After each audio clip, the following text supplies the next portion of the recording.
Road పనులను వెంటనే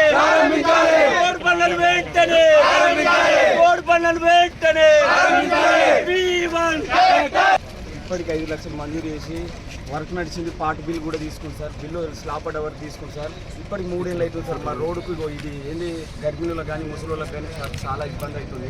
దయచేసి రోడ్డు పనులు స్టార్ట్ చేయమని కలెక్టర్ గారు కూడా 2 సార్లు దృష్టి తీసుకుపోయినాం. కాంట్రాక్టర్ దృష్టి కూడా తీసుకుపోయినాం సార్. ఇప్పటికి ఎలాంటి లేదు సార్. ఇలా రోడ్ ఎక్కాల్సిన పరిస్థితి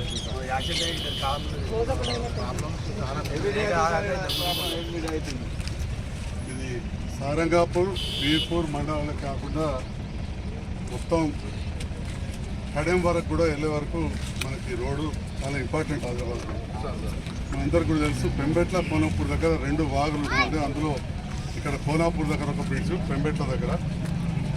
పెంబెట్ల పూర్తయిపోయింది. కోనాపూర్ బ్రిడ్జ్ పెద్ద పెద్ద ఉగ్రలవాడి మన భాష కాబట్టి మనము మీ అందరి కోరిక మేరకు, ప్రజల కోరిక మేరకు దాదాపు 5 కోట్ల రూపాయలతో బ్రిడ్జ్ అప్రోచ్ రోడ్ ఇబ్బంది ఉన్నది. దీని విషయంలో మీ అందరికీ కూడా తెలియజేసింది అంటే మొన్ననే రామాజపేట బ్రిడ్జ్ దగ్గర ఇదే సమస్య ఉంది, మైతాపూర్ బ్రిడ్జ్ దగ్గర ఉంది, ఇక్కడ మన కోనాపూర్ బ్రిడ్జ్. 3 విషయాలు కూడా నేను అధికారులతో రివ్యూ చేయడం జరిగింది. తప్పకుండా చేస్తాం. అయితే ఈ బ్రిడ్జ్ దాంట్లో ఇక్కడ గ్రామస్తులు ప్రత్యేకంగా తెలియాలి.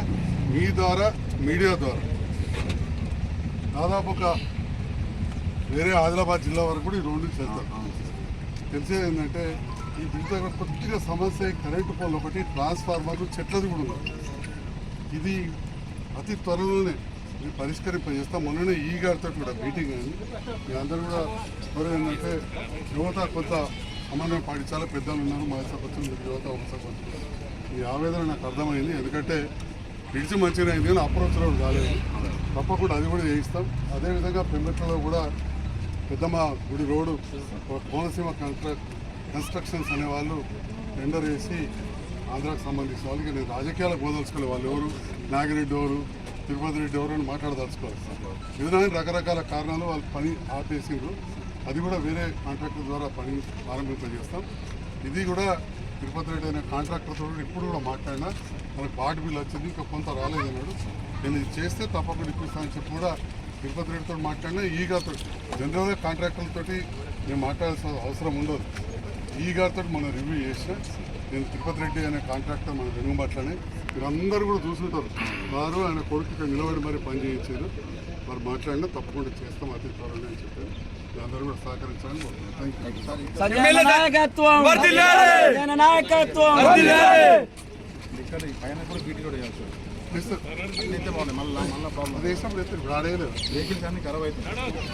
ఎమ్మెల్యే సంజయ్ కుమార్ నాయకత్వం, ఎమ్మెల్యే సంజయ్ కుమార్ నాయకత్వం.